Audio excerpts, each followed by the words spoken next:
Morning. কেমন আছো তোমরা? আশা করি সবাই খুব ভালো আছো, আর আমরাও বেশ ভালো আছি। আমি আলপনা, আমার নতুন আরও একটি ব্লগে তোমাদের সবাইকে স্বাগত জানাই।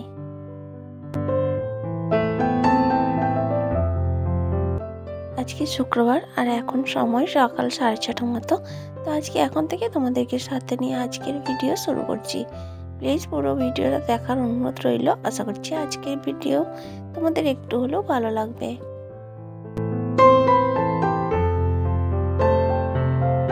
শীতকালে সকাল সকাল ঘুম থেকে উঠতে একটু কষ্টই হয়, কারণ হয়তো ঘুম ভেঙে যায়, কিন্তু বিছানায় কম্বলের ভেতরে শুয়ে থাকতে খুব ভালো লাগে।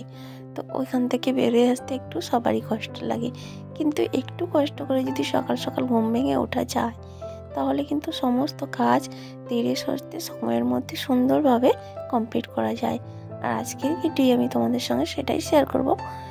শীতের দিনে খুব সকাল সকাল ঘুম থেকে উঠে আমি কিভাবে সময়ের মধ্যে সমস্ত কাজ শেষ করি।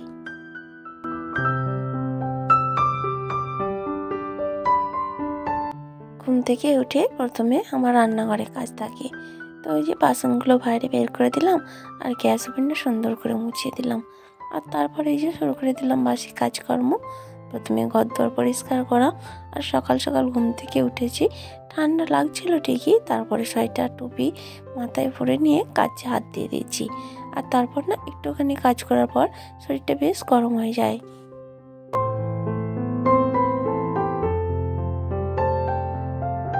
অন্যান্য দিন সকালে একটু তাড়াই থাকে, কারণ ওই যে সকালে রান্নার ব্যবস্থা করতে হয়। তো কাজকর্ম কমপ্লিট করে স্নান পুজো দিয়েই রান্নায় বসিয়ে দিতে হয়, কিন্তু আজকে সেই তাড়াটা নেই। তাই আস্তে ধীরে কাজ করছি, কারণ আজকে তো 12ই জানুয়ারি, আর আজকে বিবেকানন্দের জন্মদিন। সেই জন্য তো সবার স্কুল ছুটি থাকে, তো সেই কারণে রান্নার চাপটা নেই। তাই ধীরে সুস্থে সমস্ত কাজগুলো কমপ্লিট করছি।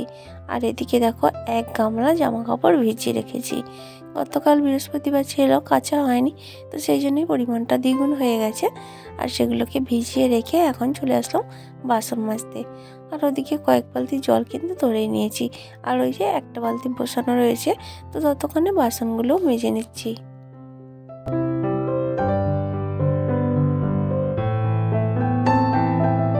আর এই তো বাসনগুলো ধুয়ে নিচ্ছি।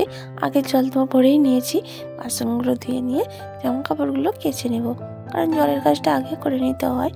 আর সকালে উঠে যতটা ঠান্ডা লাগছিল, এখন কাজ করার পর কিন্তু আর সেটা মনে হচ্ছে না। এখন কাজ করতে করতে প্রায় অনেকটাই ভিজে গেছি। এই সোয়েটারের দুটো হাতাও ভিজে গেছে, আর পা থেকেও অনেকটাও ভিজে গেছে, কিন্তু তা সত্ত্বেও এখনও কিছু মনে হচ্ছে না। আবার এটা যদি কিছুক্ষণ বন্ধ করে দিয়ে রেস্ট দিই, তাহলেই মনে হবে। তো সেই কারণে একেবারে কাজ কমপ্লিট করে স্নান করে দিয়েই, ঠাকুর পুজো দিয়েই তবেই আমি রেস্ট নিতে শুরু করি। তো ওদিকে জলের কাজগুলো কমপ্লিট করে নিয়েছি, বাসন মাজা, ধোয়া, জল ধরা আর কাছাকাছি সব কিছু কমপ্লিট করে নিয়েছি। আর এখন এই যে ঘরটা নাতা দিয়ে নিচ্ছি। তো এই কাজটা করে নিলেই আজকের বাসি কাজ সমাপ্ত হয়ে যাবে।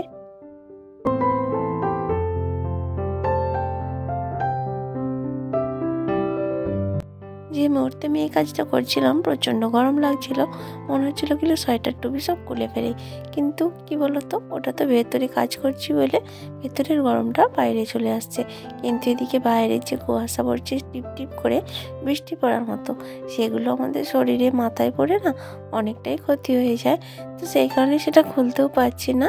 তো দেখো, এদিকে নাতা দেওয়া আমার কমপ্লিট। তো এখন যাবো স্নান করতে। তো এই মুহূর্তে স্নানটা করলে না শরীরটা বেশ আরাম লাগে, কারণ কাজ করার পর এই যে শরীরে গরম একটা থাকে, সেই গরমটা এতটা অস্বস্তিকর ব্যাপার থাকে, এই সময়টা যদি স্নানটা করা যায় সেভাবে ঠান্ডাও লাগে না। আর দেখো না, স্নান করার পর এত সুন্দর ফ্রেশ লাগে আর এত আরাম লাগে, তো কী বলবো। আর তারপরে দেখো, স্নান টান করে ঠাকুর পুজোও দিয়ে নিয়েছি। এখন চলে আসলাম চা বানাতে।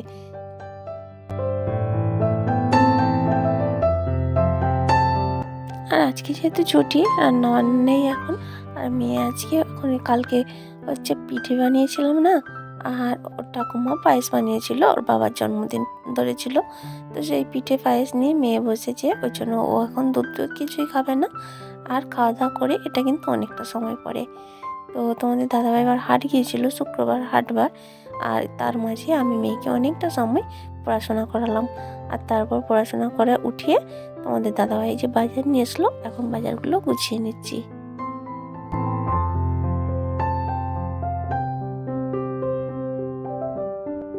শীতকালে না একটা জিনিস ভীষণ ভালো লাগে, কারণ শীতকালে প্রচুর সবজি পাওয়া যায়, বিভিন্ন রকমের সবজি, আর একেবারে টাটকা ও ফ্রেশ।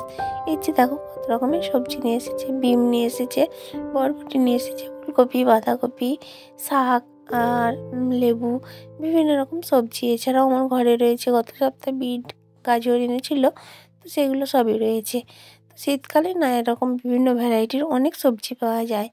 সবজিগুলো গুছিয়ে নিলাম, আর তারপরে না সেই সকালে যে স্নান করেছিলাম, চুলটা বাঁধাই হয়েছিল গামছার মধ্যে, তো সেটা এখন খুলে নিয়ে একটু সিঁদুরটা পরে নিচ্ছি।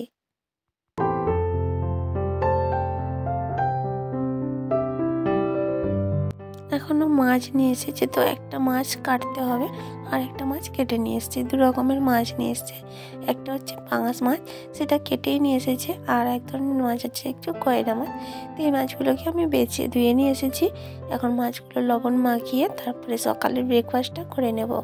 ব্রেকফাস্ট বলতে ওই যে তোমাদের দাদাভাই হাট গিয়েছিল, তো চপ এনেছে, এখন চপ মুড়ি খাওয়া দাওয়া করে নেব। তারপর আবার দুপুরে রান্নাবান্নার ব্যবস্থা করতে হবে। আর আজকে দুপুরে বেশ চাপ রয়েছে, কারণ ওই 1:30টা থেকে না আমাদের দল আছে, সহায়ক দল, তো সেই দলের লাইভ ছবি হবে, তো সেই জন্য লোকজন আসবে। তাই এই সময়ের মধ্যে কাজগুলো আমাকে গুছিয়ে নিতে হবে। আবার বিকেল 4টে থেকে মেয়ের নাচের ক্লাস রয়েছে। তো দেখো এদিকে খাওয়া দাওয়া কমপ্লিট করে এখন সবজিগুলোও কেটে রেডি করে নিচ্ছি।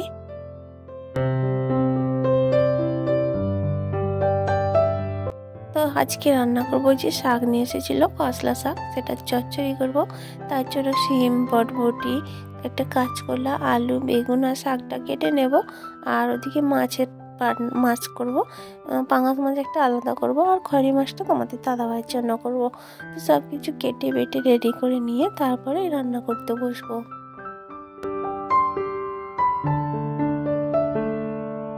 তো বন্ধুরা, এতক্ষণ পর্যন্ত যে সকল বন্ধুরা আমার সাথে রয়েছে, আমার আজকের ভিডিওটা তোমাদের কেমন লাগলো অবশ্যই কমেন্টের মাধ্যমে জানিও।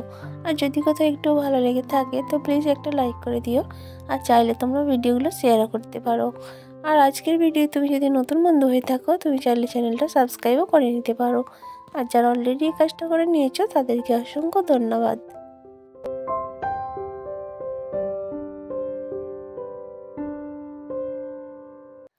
আর এই তো এদিকে আমার সবজি কাটা সব কিছু রেডি হয়ে গেছে। এখন এই যে মশলাটাও রেডি করে নেব। তো সবজির মধ্যে তো কোনো মশলা দেবো না, ওই শুধু গুঁড়ো মশলা, ওই ধনে জিরে গুঁড়ো আর লঙ্কার গুঁড়ো, হলুদের গুঁড়ো এইসবই দেবো। আর নামানোর আগে একটু সরষে বাটা দিতে হয়, তো সব বাইরে দিই না, আজকেও দেবো না। আর এখন এই যে দুটো মাছের মশলা করে নেব। তো দুটো মাছের একই মশলা, কারণ দুটো মাছই মাংসের মতো রান্না করতে হয়। তো এই আদা, রসুন, পেঁয়াজ সব কিছু একসঙ্গে পেস্ট করে নিলাম, টমেটো সব কিছু একসঙ্গে পেস্ট করে নিয়েছি দুটো তরকারির মতো। আর এখন এই যে এদিকে ভাতটাও হয়ে গেছে, এখন ভাতটা নামিয়ে নেব।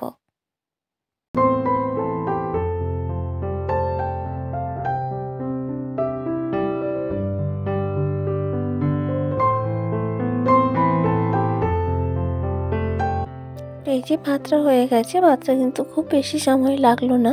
তো উনুনে ভাতটা বসিয়ে দিয়ে ওই মশলাটা রেডি করতে গিয়েছিলাম, তো সব কিছু তো রেডি করতে করতে ততক্ষণের মধ্যে আমার ভাতটাও হয়ে গেছে।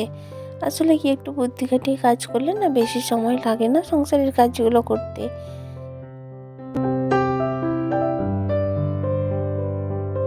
প্রতিদিনের ভিডিওতে আমার অনেক দিদিভাইরা সুন্দর সুন্দর কমেন্ট করে, তার জন্য অসংখ্য ধন্যবাদ। আর তোমাদের এই সুন্দর সুন্দর কমেন্টগুলো দেখলে না পরের দিনের ভিডিও বানানোর জন্য উৎসাহ আরও দ্বিগুণ হয়ে যায়। তোমরা এত সুন্দর সুন্দর কমেন্ট করো, তার জন্য অনেক অনেক ভালোবাসা। আর আমি চাইবো এভাবেই তোমরা আমার পাশে থেকেও আমাকে সাপোর্ট করো। আর কালকের ভিডিওতে আমার একজন দিদিভাই কমেন্ট করে বলেছে যে দিদিভাই রান্নাটা সাজিয়ে রাখলে, মানে গুছিয়ে রাখলে সুন্দর লাগে। আমি জানি দিদিভাই, কিন্তু কি বলো তো, আমার বাড়িতে আমার ছোট্ট মেয়ে আছে, ও সবসময় অগোছালো করে দেয় সব কিছু।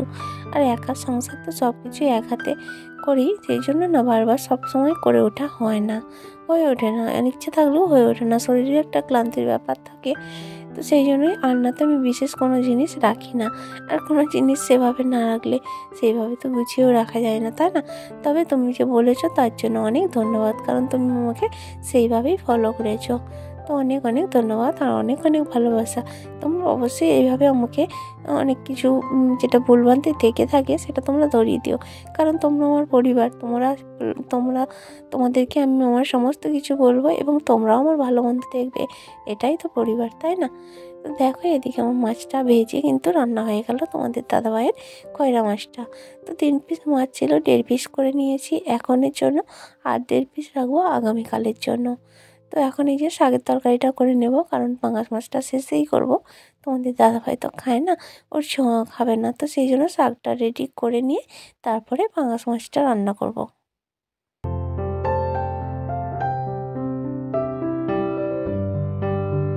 আর এই তো এদিকে শাকের তরকারিটাও প্রায় হয়ে এলো।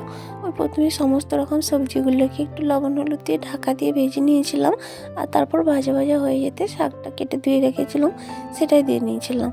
তো শাক আর সবজি সবগুলো ভালো করে মিশিয়ে নিয়ে তার মধ্যে সামান্য পরিমাণ ধনে গুঁড়ো, জিরে গুঁড়ো আর লঙ্কার গুঁড়ো দিয়ে ভালো করে একটু মিশিয়ে নিয়ে জল ঢেলে দিয়েছিলাম।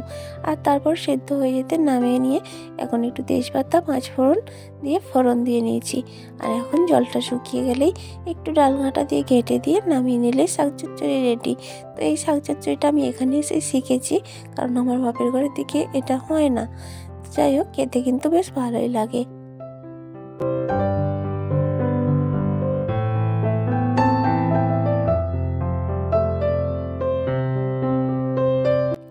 আর এই তো শাকের তরকারিটাও রেডি হয়ে গেছে, এখন নামিয়ে নিলাম। এখন এগুলো সব সরিয়ে দিয়ে পাঙাশ মাছটা ভেজে নেব। আর পাঙাশ মাছ ভাজলে কীরকম তেল ফাটে সেটা তো তোমরা জানোই। তো মাছগুলো আমি অনেক দূর থেকে ভেজেছি। দেখো একবার এখন কিছু মাছটা ভেজে নিয়েছি, আর ওই 2 টুকরো মাছের মাথা রয়েছে সেটাকেও ভেজে নিচ্ছি। তো পাঙাশ মাছ ভাজতে খুব বেশি তেল লাগে না যদি মাছটা বড় সাইজ হয়। আর আজকের মাছটা নিয়ে এসছে মোটামুটি খারাপ সাইজ নয়, কেটে এনেছে। তো যতটা পরিমাণ এনেছে দেখেই বোঝা যাচ্ছে একটু বড় সাইজ। তো দেখো মাছগুলো ভেজে মশলাটাকে কষিয়ে নিয়ে এখন মাছগুলো দিয়ে নিচ্ছি। জলটা হালকা একটু শুকনো হয়ে গেলে নামিয়ে নিচ্ছি। তাহলে বন্ধুরা আজকের মতো এটুকুই, আবারও দেখা হবে। ভালো থেকো সবাই।